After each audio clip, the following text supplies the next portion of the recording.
Today's guest is Shawn Achor, one of the world's leading voices on happiness, mindset, and human potential. Shawn is a positive psychologist, researcher, speaker, and New York Times bestselling author whose work has helped shape the way leaders, teams, families, and individuals think about success. Not as something that creates happiness, but as something that is often fueled by it. He is the best-selling writer behind The Happiness Advantage, Big Potential, and now his newest book, The Power of Beliefs. His TED Talk on the science of happiness has garnered tens of millions of views around the world, and he has been featured on Oprah multiple times for his groundbreaking research and practical insights. What makes Shawn's work so compelling is his ability to take powerful research on the brain, resilience, and human behavior and make it both deeply insightful and incredibly actionable. In The Power of Beliefs, Shawn explores the idea that beliefs are not soft or secondary. They shape the way we see the world, the way we respond to challenges, the way we connect with other people, and even the trajectory of our health, happiness, and success. This conversation is about the hidden power of belief, how our mindset shapes our outcomes, and how we can build lives rooted in meaning, connection, courage, and possibility. Thanks for being here and enjoy the show.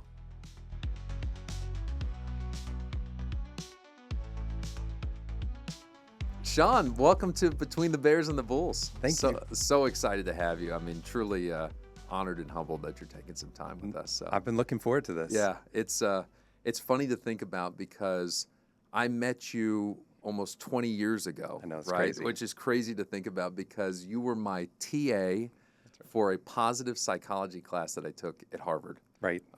Which is kind of crazy. And so what's more kind of insane is how we reconnected. And so a couple of months ago, I'm walking through DFW Airport, and I'm walking through, and it sounds funny to say this, but I kind of like locked eyes with you for just a second, and as I'm walking by, I'm like, I know that person.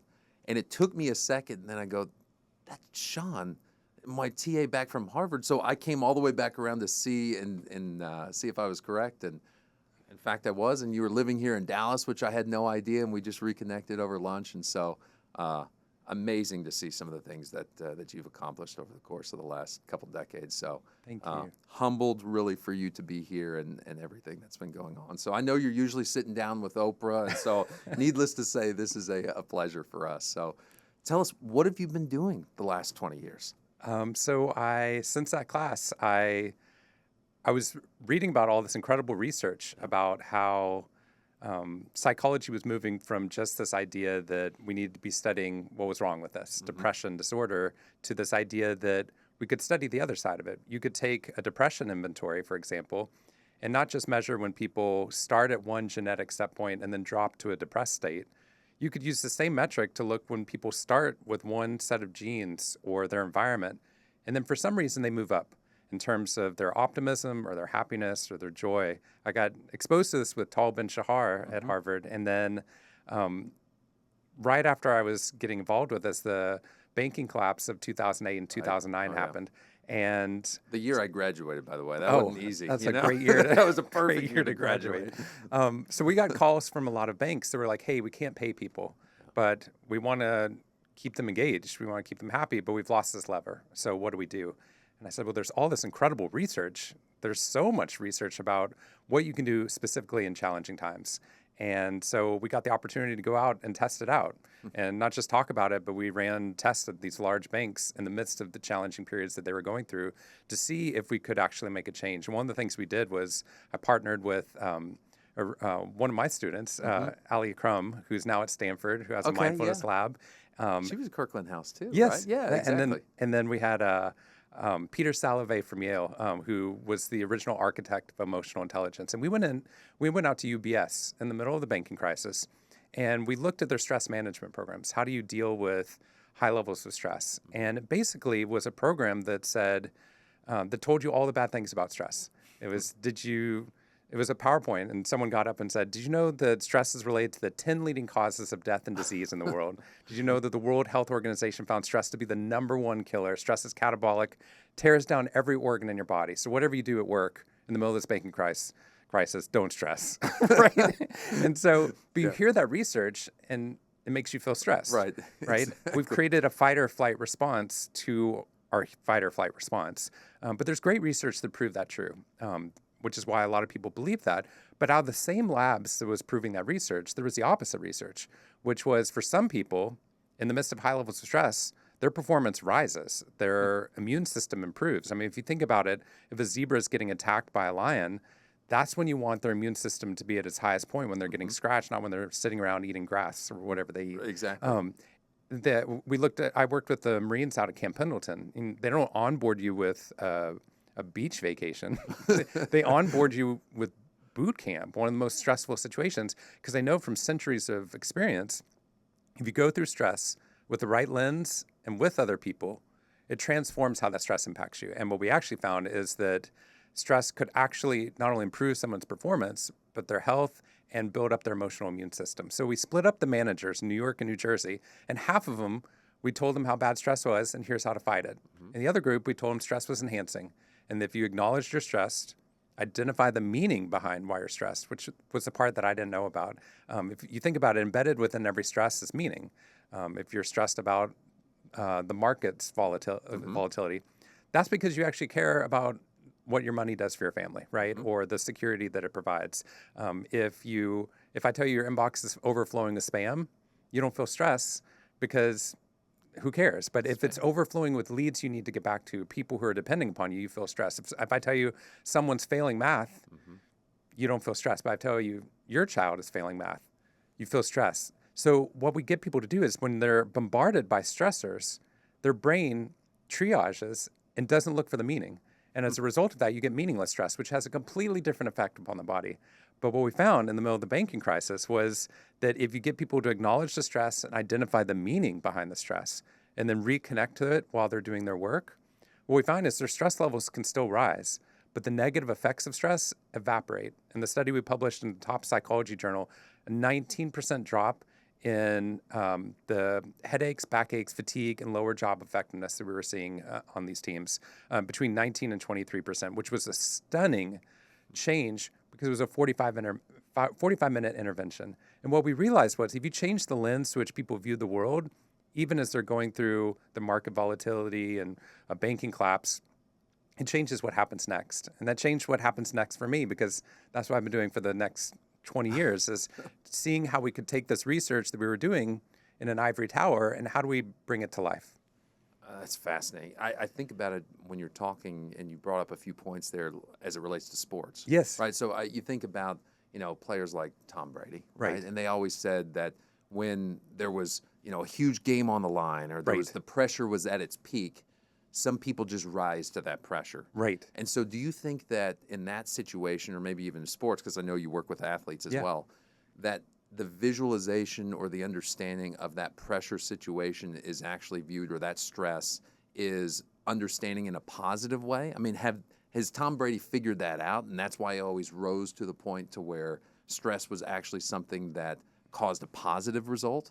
Do you see that in athletes? I think so. I think that they want the stress sometimes because they want the ball at the end of the game. Right. They might miss it, Right. but they also know that they've made that shot 30% of the time in the game before, right? Yeah, exactly. And they've had game-winning shots in previous times. So these incredible athletes, they have an advantage because they can go back in their brain to previous moments where their behavior mattered. Right. So what they believe is when they get the ball, they believe my behavior matters, and I matter. And it increases the likelihood of the shot going in, but also increases the likelihood that they're going to keep asking for the ball, which means they get opportunities that other people don't get, right?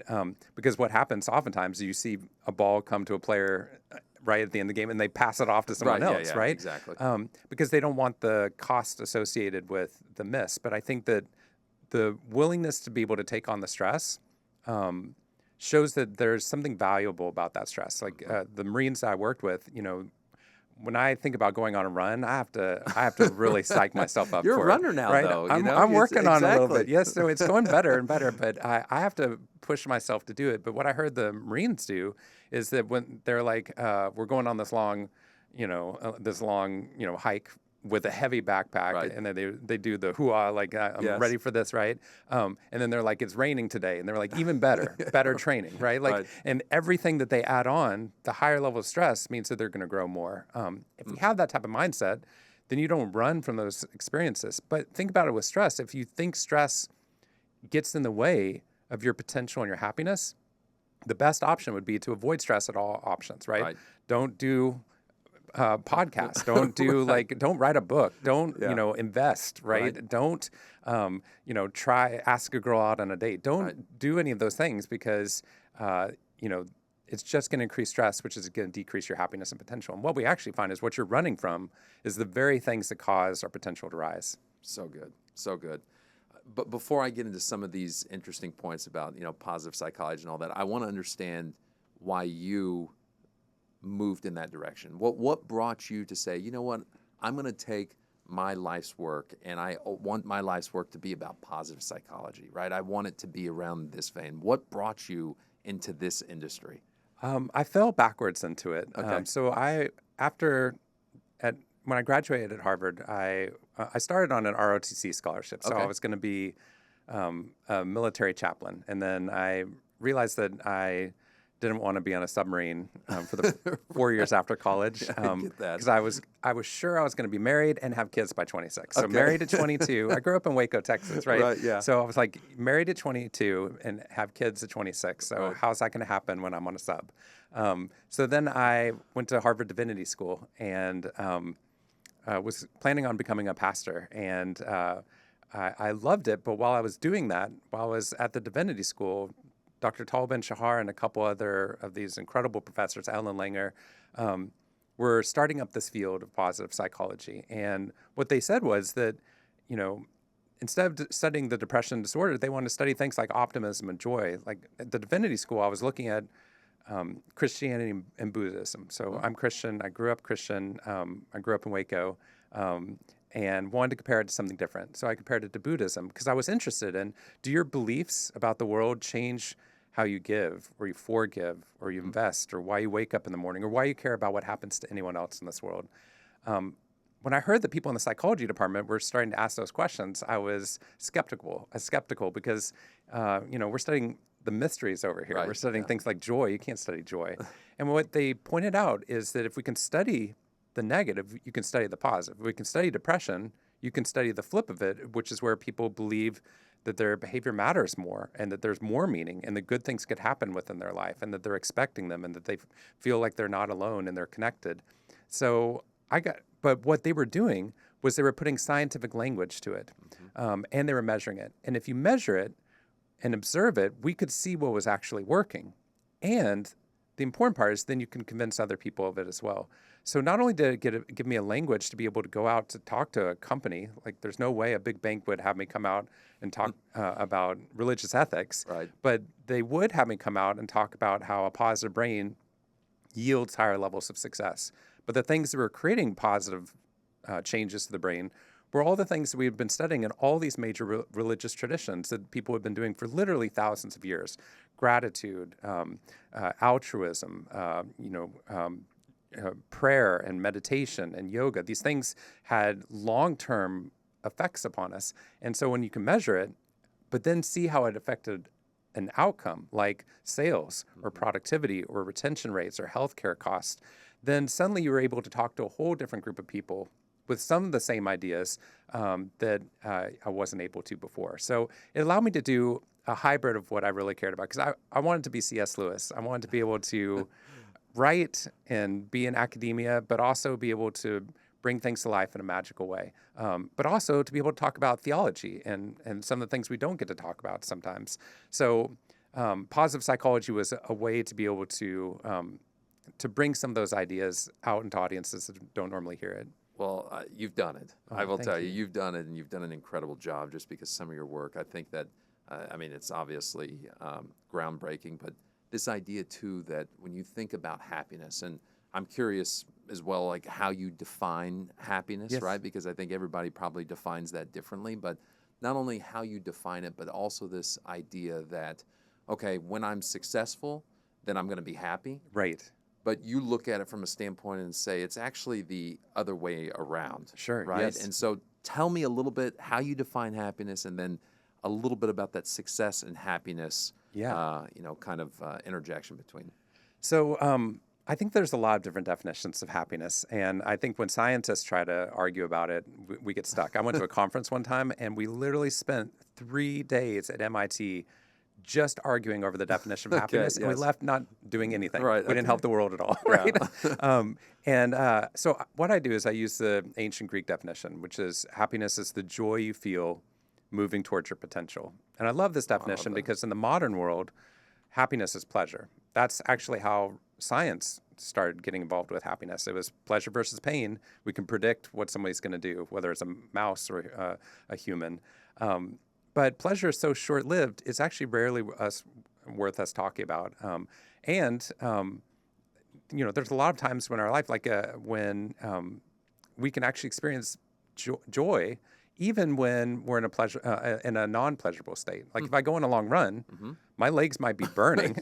It's not fun. I might feel like I'm dying, Right. but I can actually, at the same time, experience this joy. Like I'm seeing what I'm able to do with my body, or I'm so grateful I'm not in a hospital right now. I'm out running, or I can't wait to be able to run faster, right? So there's this joy, the experience in the midst of childbirth. That's not high levels of pleasure all the time. But moments of joy correspond with some of the highest levels of fear and pain we can experience. And I've traveled to some of the poorest parts of the world where the political fighting and corruption is so rampant. And yet you find joy even in the midst of these places where you don't expect it. So for me, to create happiness as pleasure, it doesn't get us very far. And if it's about pleasure, you just need more and more of it, so it doesn't work after a while. But if happiness is the joy you feel moving towards your potential, joy you can experience even when life is not pleasurable, which we've experienced both with the economy, with our families, with our health. But also, it's not stagnant. It's not like everything's great, I'm done, right? Like I don't need to talk about the rest of the world or be interested in it or care about other people. It's the joy you feel that moves you towards your potential. So that's the research that I started with in my first book, which is called The Happiness Advantage, which was we have this belief that I know I've had, and that probably everyone listening has had, which is this belief that if I just can work harder and I'm more successful, I sell more books or have a little bit more money or I get this degree, then I'll be happier. Work harder, be more successful, then I'll be happier. That's the formula we've learned from our school. Absolutely. That's our incentive programs. That's how we encourage ourselves to work. It's self-development, right? Just think how happy you'll be if you lose 10 pounds, right? The problem is the brain is designed to make sure that doesn't work. The thing I learned that I wish I'd known way earlier in my life was that back in the 50s, they found that every time your brain has a success, your brain changes the goalpost of what success looks like and moves it up. Your brain is designed to make sure you don't rest on your laurels. You want to see more and more potential. It's actually great. The problem is if we can all agree success has been a moving target, right? Like if you get good grades, don't get excited yet. You need to get a job. Then you need to pay off all these educational debts, right? And then, if you're good at your job, maybe you can lead other people. If you're good at leading other people, maybe you could have like a house or like a nest egg, right? And but if it gets to this point, you could think about an easy glide to retirement, or if I just get married, think how happy I'll be, which I hear a lot from the college students.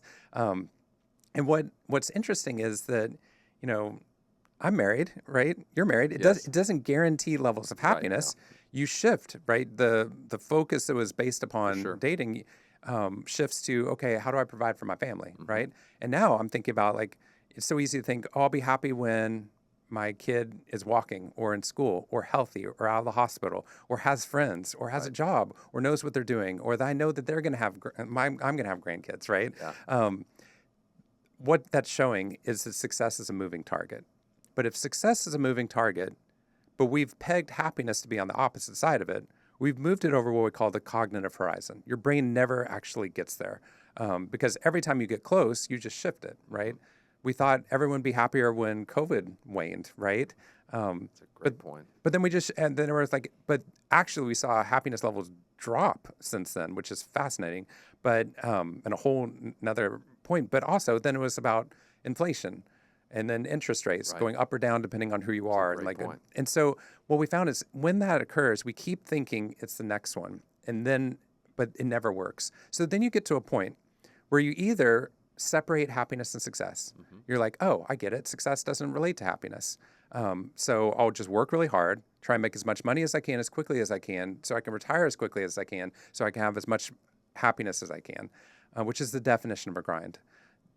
What we're looking for is the opposite, which is what we're seeing in the research. There was a huge connection between happiness and success. The causation was just flowing the other direction. It wasn't that success guarantees higher levels of happiness, but if you raise the levels of optimism, social connection, meaning, or purpose that the brain experiences about the world, every single business and educational outcome we know how to test for rises dramatically. Productivity rises by 31%. Sales cross-industry rises by 37%. We saw the drop in the negative effects of stress. You live longer by 7.5 years in the top quartile of optimism versus the bottom. You become more altruistic. Everything we test for in the ACT and SAT standardized test rises dramatically when the human brain is positive. What we see is that positive brain, or that happiness, is an incredible advantage. And given where we are in the world right now, we need the best brain possible to bear upon it. And the greatest advantage we could give to an employee or to our child or to ourselves is a positive and engaged and connected brain. God, that's so good. That is so good. And it is really interesting because it feels like with COVID just a few years ago, I remember everybody saying what you did. Yeah. Where it said, man, once we get out of this, we're going to be so much happier. Right. And it feels like today, as you said, Yeah. we are not that, right? Right. Yes. And so it's interesting the brain does that. Right. It is constantly looking for it. But I think the social connection, the aspects, the other ways to really figure out, okay, how do I be happy first? Yes. And that ultimately leads to me being successful is a unique way of thinking about it.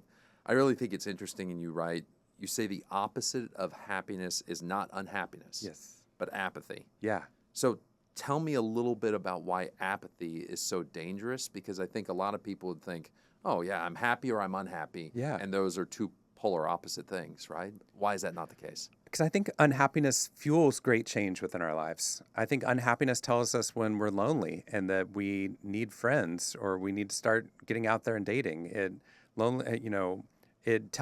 Unhappiness tells us when we're doing something immoral, or that we are with the wrong person, or that this person is not treating us well. Unhappiness occurs when we see inequality or discrimination or racism within a society, and it allows us to push against that.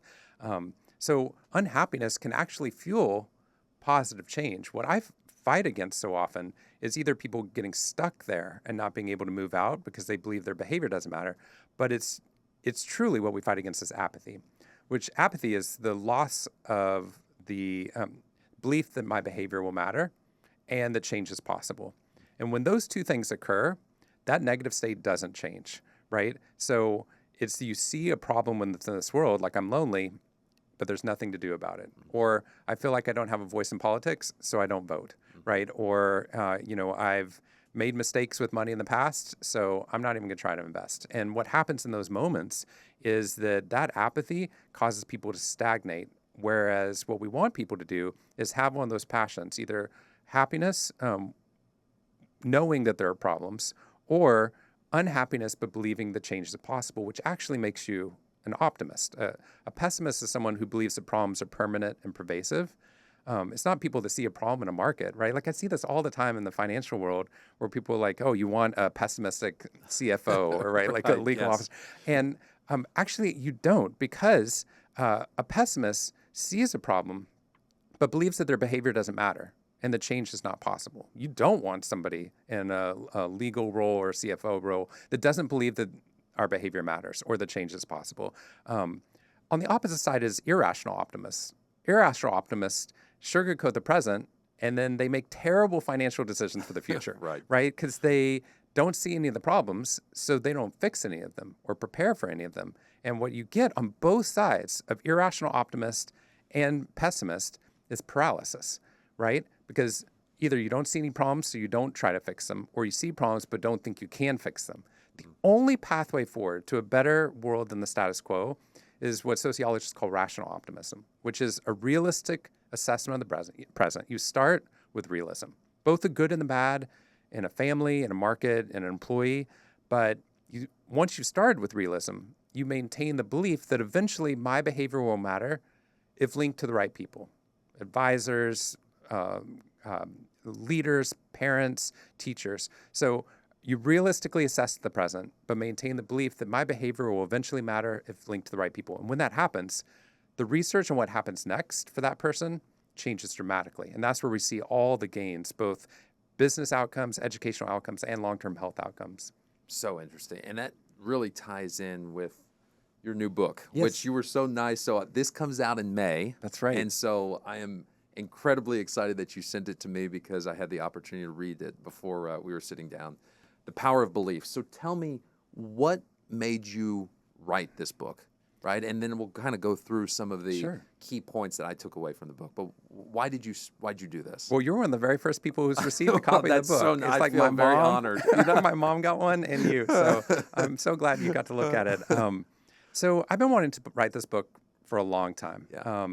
I wrote The Happiness Advantage starting out in my career because I was fascinated by the fact that change was possible, that someone could move from a pessimistic state to a positive state. And I went through periods of depression when I was back as a proctor at Harvard. And I saw that depression was not the end of the story. And I really wanted to show people that not only is change possible, but it wasn't that the happy people are the ones who didn't get it. When your brain is positive, you actually become more successful at what you're doing, whether it's being a parent or a poet or a pickleball player or a president. And what we're finding in those moments is that that not only was change was possible, but that being positive was advantageous. And it was looking at how your belief that happiness would happen after success was holding us back. Mm-hmm. But if you change that belief and prioritize being positive in the present, you saw a change in what happens next. So I got interested in this back at the Divinity School about how your beliefs shift the way that you experience the world. But I've been doing this work now, as we talked about, for 20 years, and 16 years, I think, since the Happiness Advantage. And I've worked with all of these companies and hospitals and schools, and you start to realize it wasn't just our beliefs about happiness. It was our beliefs about the world. Like, are people for me or against me? Is this a just world or an unjust world? Is there no hope for us in the future? Is happiness going to keep declining for us? That I have no control over my destiny. All these beliefs shape us, but then you hear these roles. I'd see people or hear about people that were in the same job or have the same disease, and they had one different belief, and the outcome was different. So, for example, if someone worked at if you take the same person, identical person, split them. So you have two identical twins, and they're both equally good at their job. And you give one of them the belief that my behavior matters, and the other a belief that their behavior doesn't matter. What happens next to them at work changes dramatically. Or this work is meaningful versus this work is not meaningful. Complete shift. You see this with students that are like, hey, this stuff isn't going to benefit me in the future, so they don't try, and then their grades decline. But they're like, this is meaningful because I want to understand history because it'll change the future. They try, and their grades improve. So same world, but different belief, and you get a different outcome. That was the genesis of the idea. And as I started looking through the literature, I started realizing we have beliefs about everything, right? We have beliefs about, should I be wearing a collar shirt? Yeah. Or, are ankle socks a good idea, right? They are. Okay, yeah, good. Yeah, Yes, okay, good. You're good. We have ideas about who drives a Cybertruck, a liberal or conservative, or, we have beliefs about voting or the environment or about finance, like money is evil versus, money is security, all these beliefs about everything. And some of them are predictive, but some of them don't do much for our lives. They're not great from a scientific perspective. But some of them, and I started whittling it down, it seemed like there are these recurring trends or patterns in the beliefs you hold about the world that when you looked at the research, it predicted the course of cancer or of a career or of a basketball player's ascent to stardom. And I started trying to identify what are those core beliefs that we have that when we measure them, the beliefs don't just reflect reality, they change what happens next in reality. And it's crazy to me, too, when you write in here that what we believe, even if it's not true, that's honestly what becomes, right? And Right. so if your beliefs are so powerful that even if it's not something that's factual or true, it ends up becoming your truth. Right. Right? Which is fascinating to me. And you've got so much research that talks about this. So do you have an example that you like to utilize when thinking of that part of beliefs and how strong they are? The way I see it is, and I think one of the easiest ones is when you look at people that oftentimes feel alone, right? When you go through depression, you oftentimes feel like you're the only one, and there's no one to help you, and your social connection, all the ties are too weak to matter. But what happens is, oftentimes that belief impacts you, right? But that belief might not actually be true. You might be surrounded by parents and coaches and counselors and friends that care about you, that want to help, but you're not letting them in, right? So you might be surrounded by people who love you, but if you believe that no one does, that belief, even though not true, changes what happens next. But I think another way of thinking about this, I mean, from the financial side, I find the markets to be fascinating. This is your world, so you can please chime in here, but beliefs seem to drive everything. Like beliefs drive whether or not I think crypto has value or not, right? We cut most of it in the book because I got very excited about it, but my editor wasn't. But about like stocks. So we pick NVIDIA, for example, where it like goes up 20%, and then people are like, they're like, this is amazing, and its fundamentals are great. And then they have earnings report come out, and they drop, 40%. Even though they beat expectations. Even by though they wasn't enough. beat expectations. I enjoyed that part of the Okay, book. good. Yes, I left exactly. it in because Yes. I wanted, because what was fascinating is the fundamentals weren't changing. Right. And I think that's what makes you have to look at so many different things. You can't just look at the fundamentals. You have to be looking at the psychology of how people are perceiving these numbers and change, because they beat the earnings estimate, but it was lower than our expectations. And then we thought, well, then it can't be worthwhile. And then people are like, oh, well, it's just overvalued. But then it jumped back up 20% like 2 days later. Exactly. So the changes that are occurring in the market are belief driven, and our beliefs are, I talk to people that are like, I'm not interested in like beliefs or religion or anything like that. I like science and facts and fundamentals, but beliefs are driving literally trillions of dollars. Our parents' 401ks and our 401ks, and it drives like how we feel about a political group, or it changes how we look at the income that you have, right? Yeah. So it's fascinating to me, because even those people who don't believe in beliefs, if you will, right? The thing I love about your book is that you bring all the science and the research and the data that basically says, okay, well, if you don't believe this, then it's hard to argue with the facts. Right? And that's what's so powerful about your book, is that you're truly a scientist, right? When you're looking at this, because it's so research-based in what you're doing that you can't refute what it is that you have studied and said about these beliefs, which is fascinating. A couple things that I wrote down that I loved, right? And they're common themes throughout the book. Beliefs change the math, so they change our path. Yeah. I love that phrase. And then also, same world, different beliefs, different outcomes. Yeah. What exactly do you want people to take? Because obviously these are themes throughout the book, but why did you make that such a point and a theme in the book? Why do you want people to understand those two phrases? Well, let me give an example on the first one that I don't get to normally. So I would love the opportunity. Awesome. Please do. Is that like I have a kid who's 12 and 8, and when I talk to the 12-year-olds, they tell me about what they want to be when they grow up, and they all want to be NFL football stars. And I'm like, I've seen your dads and your moms, and no, not going to happen. Not going to happen. Yeah, exactly. No, you're fast now, but it's not going to happen, right?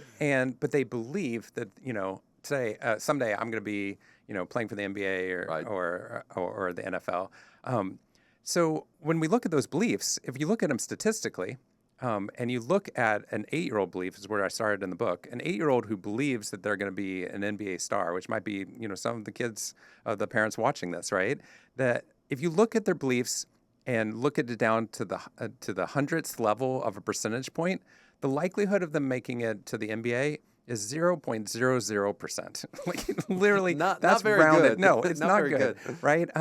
It's literally basically zero. Now, obviously, it's not zero because people play in the Sure. NBA, right? Absolutely. So what's fascinating is if somebody makes it onto a high school basketball team, their likelihood of being able to play to make it to the NBA goes up to 0.09%, which still sounds terribly low, right? And depressing. But if they keep believing and they keep working and they keep trying and they make it to college basketball, right, to their senior year, that likelihood goes up to 1.1%, which doesn't sound like a big change, 0.09 to 1.1. It's a 12,000% increase, It's huge. right? So a 12,000% increase in the effect of our beliefs guiding that behavior, which 2 points that I'd love to make off of that. One is the beliefs change the math about what's possible and probable in our lives. If you don't believe you're going to get a job, you don't apply for that job, your likelihood of that job, getting that job drops to nearly 0%, right? Exactly. If you, and we see that across the board. So we're finding the beliefs change the likelihood of future events. But because they change the likelihood of future events, they're also changing what paths our lives take. Like I never believed I was going to be an NBA star. So, I didn't play basketball pickup and that's basically it, right? But if someone believes, a kid believes that they're going to be an NBA star, they might not make it, right? That might be a belief that was an irrational belief if we knew the whole end of the story. But that belief got them to practice at 6 a.m. 3 or 4 times a week. And they made friends, and they got to work out, and they had these great moments, and they got to play not only in high school, but they got to play in college, right? And had that experience. What happened was that belief that potentially they could make it to the NBA changed the path that their life took with all these ancillary benefits. So in the book, I talk about how like I, did this experiment when I was little, and I thought I was going to be a scientist. I thought I was going to be a Ghostbuster. That has not happened. That's awesome. Yes, That's so good. Equally irrational as being an NBA Did you star. have that? I remember I was as a kid for Halloween. I had the whole suit. Oh with yeah, I had the proton little, pack and exactly. It Oh was the yes, best. traps, everything. Exactly. The PKG meter. Yes, exactly. So So good. I'm ready for it if anyone ever calls me to be a Ghostbuster, but no one has. And I also still have all my college eligibility for basketball. That's so great. That's so great. But it also, so people would be like, well, you never became a Ghostbuster. So that belief was completely irrational. But that's not how we're looking at beliefs. Beliefs are real, even if they're not true. And I believe that I wanted to be a scientist to study ghosts. But that led me to, I did science fair projects because I thought maybe I could invent my own PKG meter, right? Did you ever do that, by the way? I didn't. No, Okay, all right. You're still I working didn't. on that. Yeah, I still Okay. But it led to me irradiating pea plants for a science fair project. And then it got me interested in reading science books, and it got me into psychology. And now I write science books. So what's amazing is we underestimate how much our beliefs not only change the likelihood of a future event, but we underestimate how much our beliefs shape what happened next in our trajectory. It changes our path. It's so good. And I mean, one of those that you've already kind of talked about, that core belief, is my behavior matters. Yes. Right. And so you even say in the book, which I think is very applicable, to what it is that we do, but you talk about how my behavior matters in such a way that that can be wealth building, right? And so you think this belief shows up so strongly actually in financial outcomes as well. And so when you actually believe that your behavior matters, it can change your financial well-being. Yes. So that to me is crazy, Yeah. right? But you have the data to show it once again, that you can financially change the outcome of your life by believing your behaviors actually matter. Right. And so it's such a strong point of one of your core beliefs, which I think is so key. You talk about gratitude as well, which I think is also fascinating, because for us, you talk about how better financial decisions actually show that people can become richer over time if they believe and have gratitude in what it is that they're doing. Right. And so interesting that these beliefs can have financial impacts as well. And so maybe talk a little bit about those beliefs and the financial impacts that you've seen in some of your research. Well, initially I found all this research that was talking about some of the smaller beliefs that we have about money, for example. And I say smaller beliefs, but they guide our life as well. It's just they're not the 7 core beliefs I looked at. But the belief that money is evil, for example, or that rich people are bad, or something like that belief system, which, you know, I probably felt part of that growing up in Waco, that money just corrupts you, right?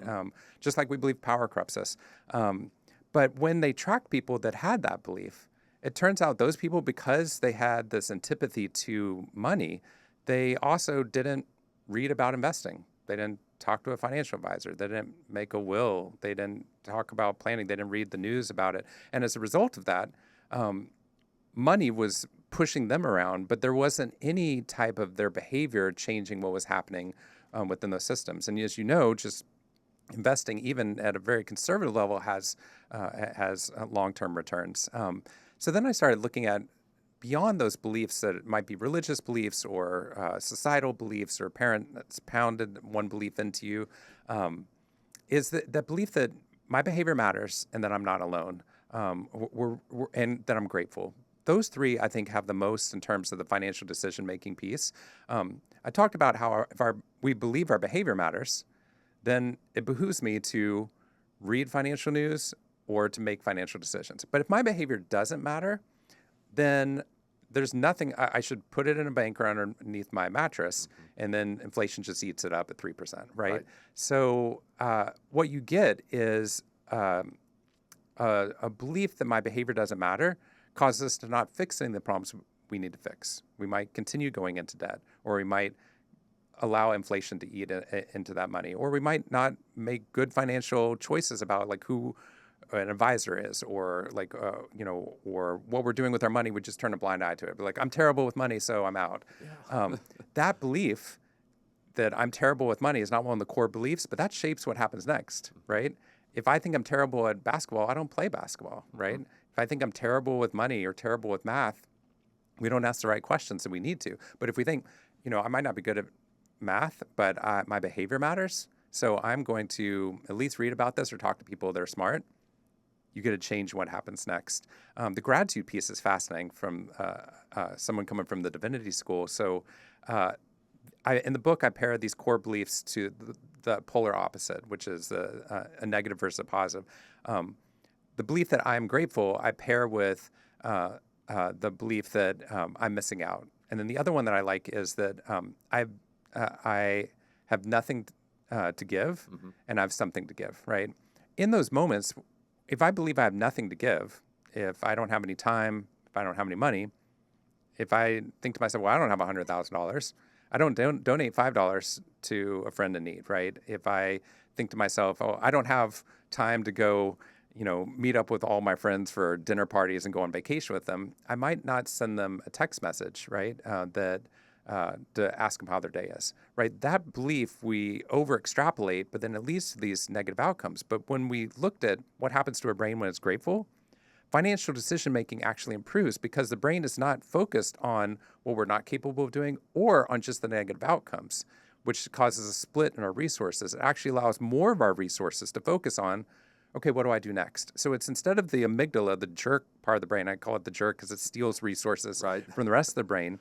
Instead of that activating, when we activate the thinker, the front part of the brain, the prefrontal cortex, that's the part that's making good financial decisions. That's planning for the future, executive control. That portion of the brain, when it's activated, that's the part that helps us to make better financial decisions. And that part gets activated not when the brain is under threat. It happens when the brain feels grateful, optimistic, and connected. And the last piece that I would say about this that I think fits right into your world is one of my favorite studies is the one about being alone or not being alone. And it's about some researchers out in Virginia found that if you look at a hill, you need to climb in front of you. I thought if I saw a hill, my brain just shows me a picture of that hill and it's accurate. And that's not how human perception works. It turns out light waves bouncing off that hill hit my eye, and then my visual cortex, after it passed through my optic nerve, creates a picture of what that hill looks like. And I can tear apart someone's brain, which I would never do, but cell by cell, and I would never find a picture of that hill. But you can imagine a hill in your mind right now. But it turns out that hill isn't an automatic reflection of reality. It is shaped based upon a few things: chronic fatigue, chronic pain, and whether or not you think you're alone or you're with other people. And these researchers found that if a Marine is looking at a hill they need to climb in front of them, and they're told they have to climb it alone, their brain shows them a picture of a hill that's 10 to 15% steeper than a hill of the same height that they perceive while standing next to another Marine that they're told is going to climb the hill with them, a stranger, right? Not even a friend. It turns out that the inclusion of someone else looking at an obstacle with you changes the perception of that hill, how steep, and it wasn't just the physical ones. We found it's the emotional ones as well. Trying to overcome depression and anxiety, or caring for aging parents while caring for young children, or trying to figure out a portfolio in the midst of a volatile market. That as you look at those hills are collapsing or expanding based upon whether or not you think you're alone or you're with other people, which is why when I look at it's why happiness can't be self-help, first of all. Like, they put all my books in the self-help section of Barnes & Noble, and literally makes it 20 to 30% steeper for people to achieve, because they think, oh, if I'm not happy, I have to do this alone. Right. And the same thing happens when we looked at, I had perceived that. What I found fascinating is the same thing happens when you look at the financial research, is that when people believe that they're alone, and they're the only ones that are doing this, or the ones facing these challenges, when you're reading about the news, you feel like you're the only one, those obstacles loom larger. The problem is it changes your path. It changes your likelihood of feeling like, I'm not even going to try and climb that hill. That hill's too high, right? And that can happen whether it's cancer or portfolio or anxiety.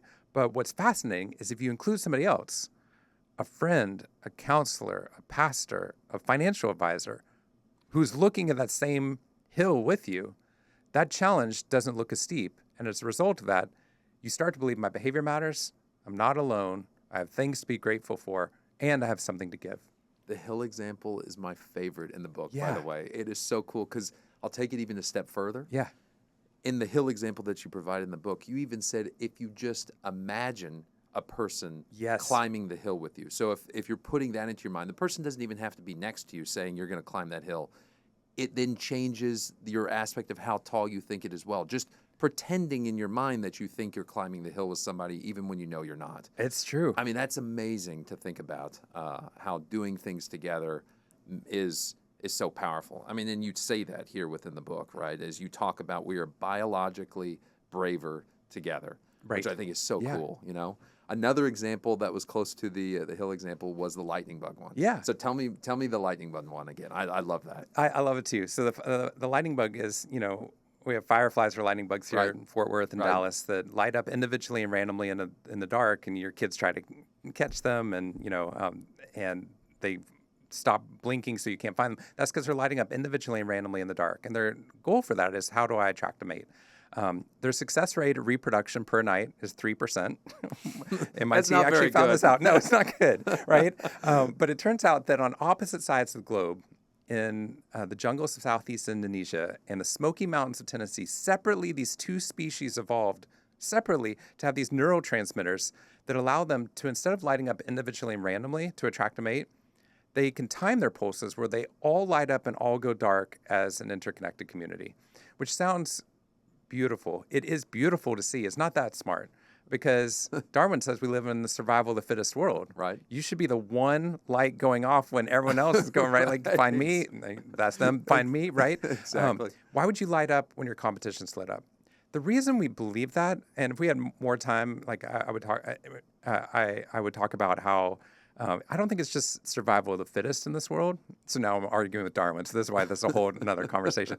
But I think it's survival of the best fit with the ecosystem you find yourself in, right? You can have the smartest kid in the world go to one of the best schools in the world, but if he or she doesn't find the right peer set or mentor or professor that believes in them, they underperform, fail, or flounder, right? Their path changes.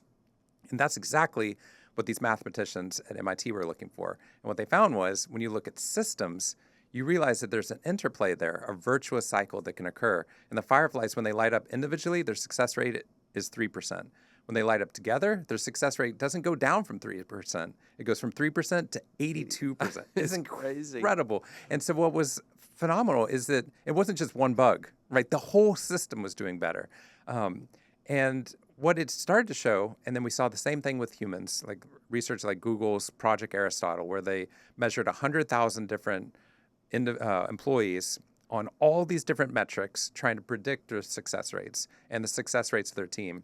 And while they could predict the success rates of the individuals, they couldn't predict the success rate of the team without this other category. The most predictive part was their social cohesion. Whether you felt connected to the people you work with, do you like them, do you have psychological safety, and can you express your trait and connection to them? When you did, that team vastly outperforms their individual metrics, which is what we were seeing, that there's a virtuous cycle that can occur between us and the ecosystem.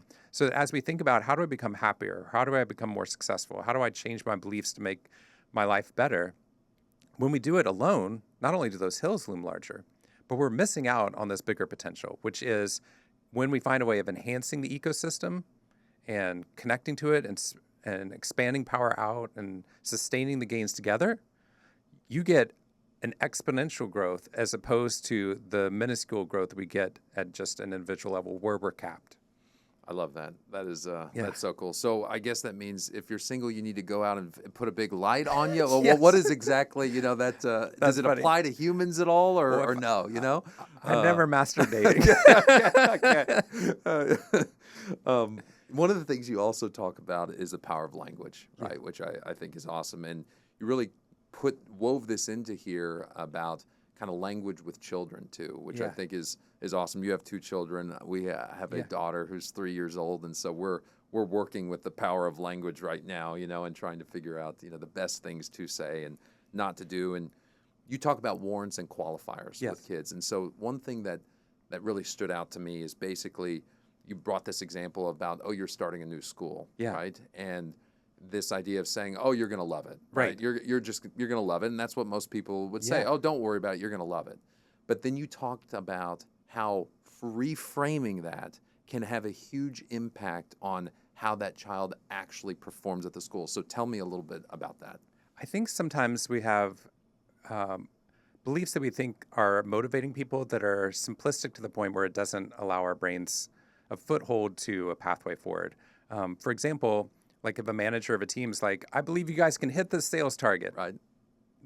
All right, meeting's over, right? That while it sounds like rah and encouraging and everything you're supposed to do with your team, I believe you can hit the sales target. Let's go do it, right? Or you're going to love this new school. Or we just put our son into cotillion, and we were like, you're going to thank us for this someday, right? Right? And if that's where I leave it, is he's like, well, I know for sure I'm not going to be grateful for this ever, right? Exactly. What happens is we feel like we're being encouraging, but it's not creating the effect that we want. And I think part of the reason for that is that we are often framing the beliefs in a way that hamstrings us or doesn't allow us to see their full potential. So if you look at the philosophy of beliefs, in order for a belief to be valuable, it has to have 2 different things. First of all, it has to have a qualifier, which is usually an if statement. So if a child says, I believe I'm going to go to an Ivy League school someday, or I believe I'm going to be an NBA player, if that's the end of the story, which oftentimes it is with a 7-year-old, then there's nothing else there for them or their parents, their teachers to grab onto. They just believe it, and you'd be like, okay, that's great. Your chance is 0.00%, right? And we'd want to encourage them. Obviously, we wouldn't say that. But what's amazing when you look at some of the language that we use, if you add in a qualifier there, I believe I'm going to be an NBA player. If you talk to NBA players, they say much more specific beliefs. I believe that if I kept showing up to practice, and if I kept practicing my threes, and if I kept running and lost a little bit of this weight, or got some muscle and listened to my coach, I believed I could play college ball. And now I play in the NBA, right? What you hear is the if statements. They're the qualifiers for a statement. If I say, I'm going to beat cancer, that is an admirable goal, but it doesn't give your brain much food, nourishment, because what we're looking for are beliefs with these qualifiers. I believe if I eat healthy, if I listen to my doctor, if I take the medications I need, if I go through chemo if necessary, I believe I can beat this, right? Then you have a completely different outcome of what's happening in this person's life, right? It's not like I have this belief and then I found out the cancer is getting worse. I guess I was wrong. My behavior doesn't matter. Versus you have someone eating healthy and listening to them. And even if it doesn't stop the cancer, what it does is it changes that person. It changes their hope. It changes their connection. It changes their nutrition along the way. Their symptoms might be less acute. So that's one of the things we do with our kids is try to add in those qualifiers. Like if you think you're going to become a social media influencer making Minecraft videos, if you practice doing this, if you get the right cameras, if you learn how to edit videos, if you work on self-presentation when you're there, then you have a chance of becoming a YouTube influencer. Right. And then the warrant part is so helpful. This is from previous research, and this comes back to the beginning of our conversation about these elite athletes. They once asked Tiger Woods how he, doesn't choke at the end when he was at the height of his career. How do you then choke at the, a final putt? And he said, well, I just think about all the other times I've been in a situation like this one and I made the putt, right? So he visualizes that. He thinks about how he was able to accomplish it, realizes behavior mattered, right? And it changes what happens next. What he's doing is he's giving his brain a warrant. So if a manager's like, I believe you can hit your sales targets, right? And that's it. There's no warrant like we've hit our sales targets for 3 years in a row, even though they were ambitious. I believe we can hit them again this year. That's a warrant, right? Or I believe you're going to like this new school because you didn't like your soccer team at first, and now you love them, right? And now those are your best friends, and you're sad you had to move schools, right? So I know you were able to do it then. The warrant is I know you can do it, and the qualifier is if I do this action. So it's previous behavior mattered, and future behavior matters. Qualifier and warrant together in a belief, and what we find is the trajectory changes much more. So good. So you talked about how you're instilling some of this in your kids. So what is the one power belief of your book that you think is the most important for parents to instill in their children early on? To be honest, I like all of them. The 7 core beliefs that I outlined are the ones that I think you need all of them. If you look at some of the research, if you look at the research, the last one about believing that there's something greater has some of the most predictive value. But most of optimism is a belief that your behavior matters.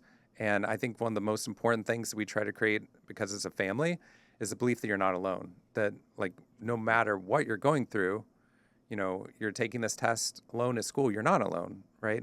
I was thinking about the Indiana football team that won the championship, right? And their coach, took a losing team and within 2 years, undefeated. Amazing. It was just an incredible story. But I heard not only, right after the game when the coach and the quarterback were talking about it, they were like, no one believed in me. No one believed in us. And we knew we could do this and no one believed in us. And I'm like, I love that story and that narrative because you definitely believed in you. And I believe that's why you were so successful. But you're wrong about that part about no one believed in you because I know your parents did. Yeah. I know your coach did. I believe a player can be like, no one believed in me. Yeah, your coach did, your trainers did. Right. Some of your fans did who showed up to that championship, Yes. right? There are actually tons of people that believed in you. Now, there were millions of people that never believed Indiana could do it, right? But there were all these people along the way that believed that you could. And I think that, when I went through depression, I know it was rough on my parents because they were like, I can't fix this immediately. Right. And they felt like their behavior didn't matter. And I'm not sure that their behavior could matter more than them just letting me know that I was not alone, that we love you no matter what you're going through. This will pass, but we're with you.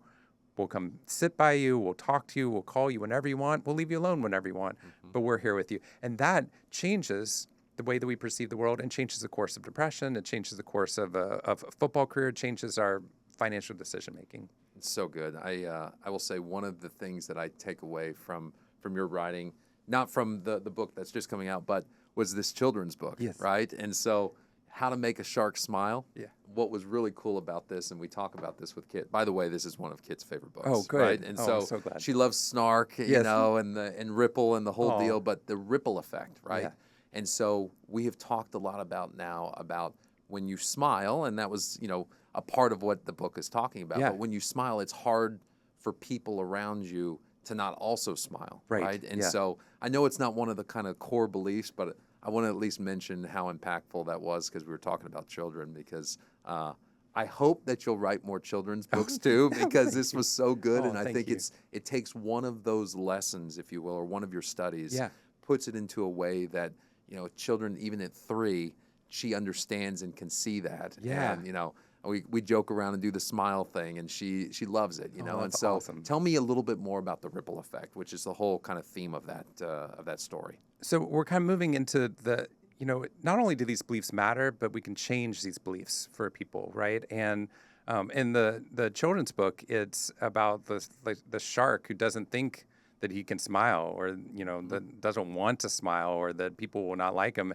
and this dolphin that assumed people were smiling and could enjoy an aquarium, right? And the conflict that occurs there. So there's this very simple experiment that I've done 1,500 times in 51 countries. So it's universal. And what we found is that if you have 2 people look at one another, and one person tries to remain neutral in their thoughts, their emotions, in their face, and their hands, and then the other person just makes eye contact and smiles at them genuinely for 7 seconds. Within 7 seconds, 80 to 85% of people worldwide break and they end up smiling. And you flip it around, and even I've done this with Marines. They're trained for stoicism, right? Yes. And they broke so easily, right? What's amazing is that there's a part of our brain that mirrors what we see in the world. So if I yawn, it increases the likelihood of somebody else yawning. Mm-hmm. If I smile, the same thing happens when you look at brain scans. It looks as if the other person's brain who's not smiling was smiling. And then what happens is our brains are not that smart. They're like, oh, I'm smiling, and it releases dopamine. And then sometimes it causes our motor neurons to smile, and then we smile as well. What's amazing about this is all throughout human history, if I smile at someone and they're a stranger, only 2 things really could happen. Either they smile back at me and I have no idea if it affected them, or they don't smile and then I start to believe my behavior doesn't matter. That's the end of the story for all of human history until recently, when we got neuroimaging and we got big data. With neuroimaging, what we could see is if you smile at someone, even if they don't smile back at you, we can actually see that their neurochemicals and their brain scans changed. It looks, their brain is smiling, but it turns out their face is like, well, what's the problem here, face, right? Like, why? And the brain is not making that connection between the two. So even if they don't emote a smile, their brain is actually recording a smile. And when we think to ourselves, you can't change other people, we literally change people all the time. And neurochemicals that we thought are fixed, when you smile at someone, you're changing someone else's neurochemistry, even though you have no physical connection to them. The other side of it is when they leave, we don't know what happens. But that's what I've been researching, is this ripple effect, which is when we work with all the public school teachers in Flint, Michigan, when we were able to raise the optimism levels for the teachers, students, parents, or guardians' well-being scores improve as well. So what you see is the teachers didn't even meet the parents sometimes, but the teachers' beliefs were changing not only the students' test scores, they were changing the well-being of the people that lived in that community. Crazy. Yeah. Unbelievable. And it kind of ties in with this idea that you write in the book about, is it nocebos? Like Yeah. placebos, you have nocebos, right? Yeah. And the words that we repeat also matter. Yeah. I laughed because you said, was it medical students or doctors that were studying diseases? It's like a significant portion of them started feeling like they had that disease. Yes. Right? And so this idea that kind of what we are thinking about or what we are researching or whatever it is, it starts to have an actual effect on the body, right? That's right. And so it's this ripple effect too that kind of like puts it all into perspective. But, how does this repeated word that you have shape like your long-term outcomes, right? And so how do nocebos do that? So there's a great example of a nocebo that just came out, but a placebo is where I tell you I'm going to give you a treatment that should be beneficial. Right. So you think you're taking a drug or a real treatment, and it's not. It's fake. So a fake positive belief can create a positive outcome, but a nocebo is a fake negative belief, or even just a negative belief that creates a negative outcome, right? So for example, there's a study that just came out from Yale, but it came out in 2026, just this year, where they looked at over 11,000 seniors over a 12-year period of time. And we believe that getting older causes deterioration. That's what it is. You physically and mentally get worse. Get ready for it. That's the nocebo that we hold. We thought it was a truth. We didn't realize that there was another story to it. So they looked, and they found, actually, for the average person, that's a true statement. That is a true belief. You deteriorate as you get older. But when you look at the data, what they found was 32% of the people actually showed cognitive improvement 12 years later than they had at the beginning of the study. And 26% were physically better than they were at the beginning of the 12, which is insane that that's what's happening. And they went back in to try and figure out, why is it that the average person deteriorates, but then a third, 1 out of 3 of these seniors had a completely different story. And what they found was it was the nocebo. If you believe that aging causes deterioration, it increases the deteriorating effects upon the body. It was the people who saw the greatest growth. They were the ones that believed growth is possible. They believe my behavior is possible. So they keep, testing their cholesterol. They keep going on walks. They meet up with friends. They believe they're not alone. They believe that there's something greater than them. And those things cause a massive change in the way that they experience the next 12 years of their life. Crazy. It's amazing to think so much that, like you said, in the whole theme of the book about your beliefs and what you think really affect your outcome. Placebo effect too, when you said that the individuals who had the knee surgery, where a third of them actually didn't have the knee surgery that they thought they needed, but had the same positive effects of those that actually received the knee surgery. I mean, that to me, I don't even understand. 18 months later, and they got the scar. That's the part in the study that they gave them a scar, even though it was a fake surgery. I don't know if I would be so happy going into that deal, but I guess it doesn't matter, right? Because they had a positive outcome still. Nearly identical to the people who went through the real surgery. Crazy. I've got to ask you about this too, because it's also one of my favorite things you do with your kids. But tell me about the memory DeLorean, because that is so fun, so special. I do things like this with kids, but it was just, tell me what your memory DeLorean is. So we believe that beliefs not only shape our future, but that their change is possible. So when I looked at religion and when I looked at science and politics, you see that there's some things that change our beliefs. Having a common text, having common language, doing actions that create that ripple effect like you're describing. And one of the things that that I found so fascinating was that a lot of our memories are what shape and drive our beliefs. But when we look at memories, a lot of them are memories of memories. What I mean by that is these neuroscientists found that a lot of and I experienced this myself growing up, that a lot of the memories that I have were the days that we had a video camera or a camera. Like, we didn't have it on our phone. So I basically remember one Easter, and it's the one Easter my dad had brought home his camera from his lab.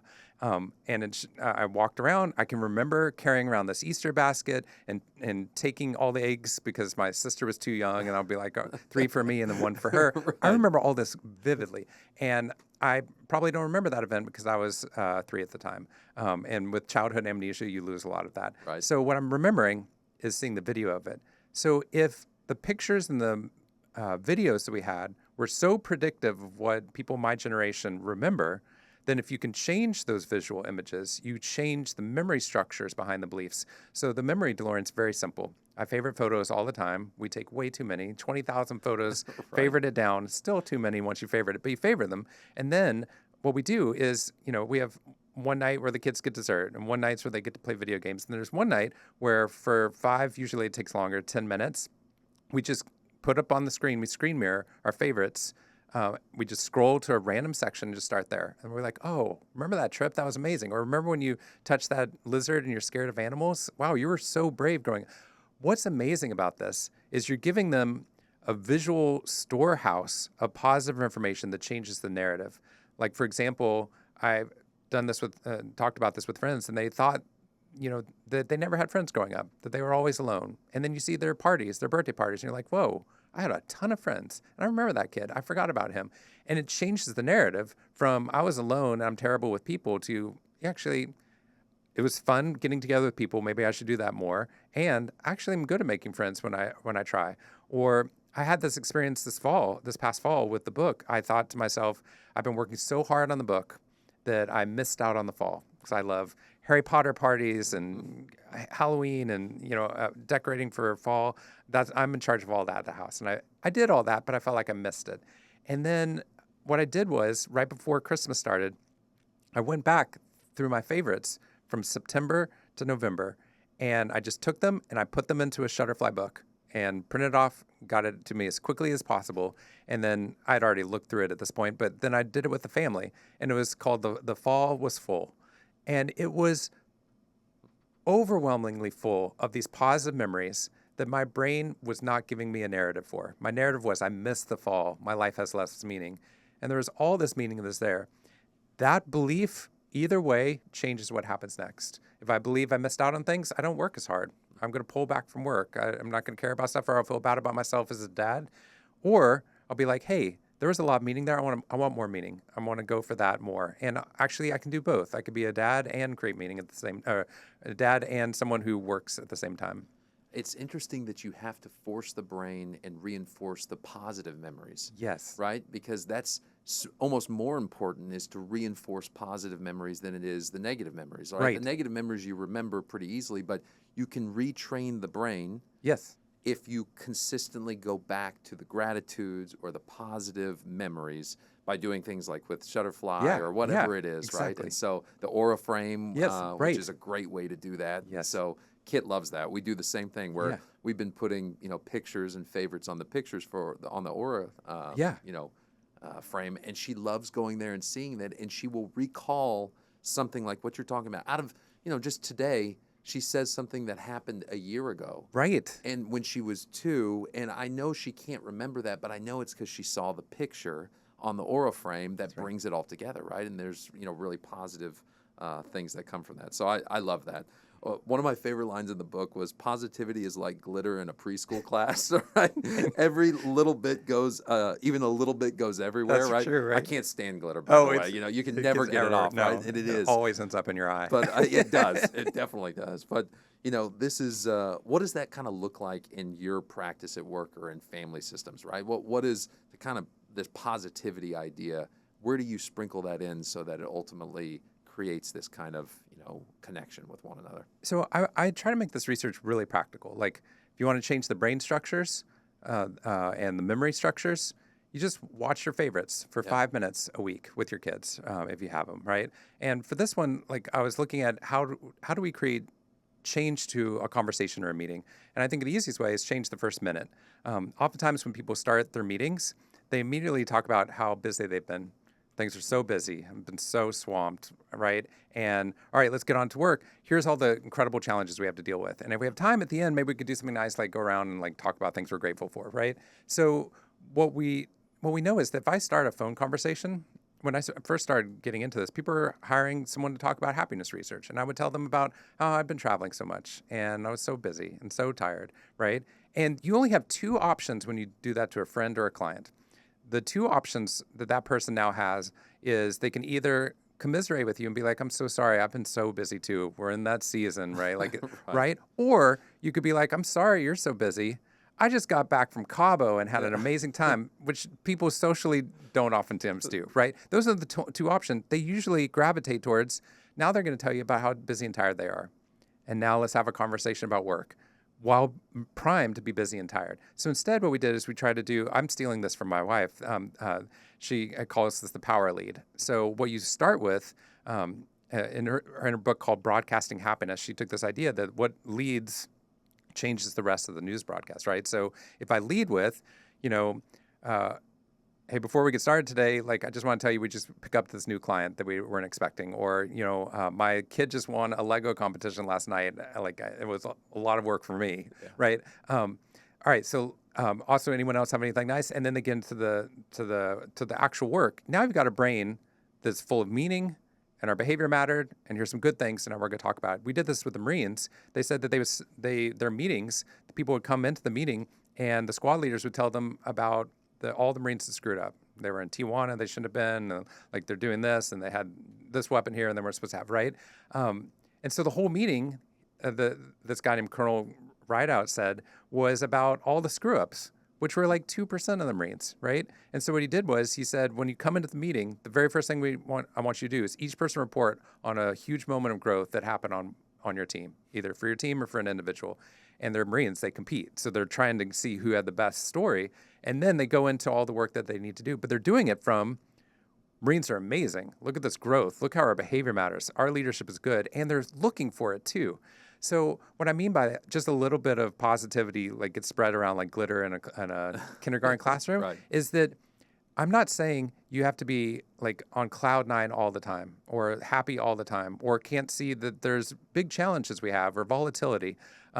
My point is that if you inject a little bit of optimism, social connection, meaning, or purpose into the start of a meeting or a conversation with a kid when they first get into the car, when you first got on the phone, it changes what happens next.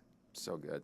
Yeah, one of the things I love with lines like that, you're really funny. Like Oh, in the book, there were several times that I'm actually laughing. Oh, right? good, Because good. it's just there's so much humor in there around data, Yeah. around serious topics. That's why I think the book is so good. But I'm curious, what are you most excited about right now?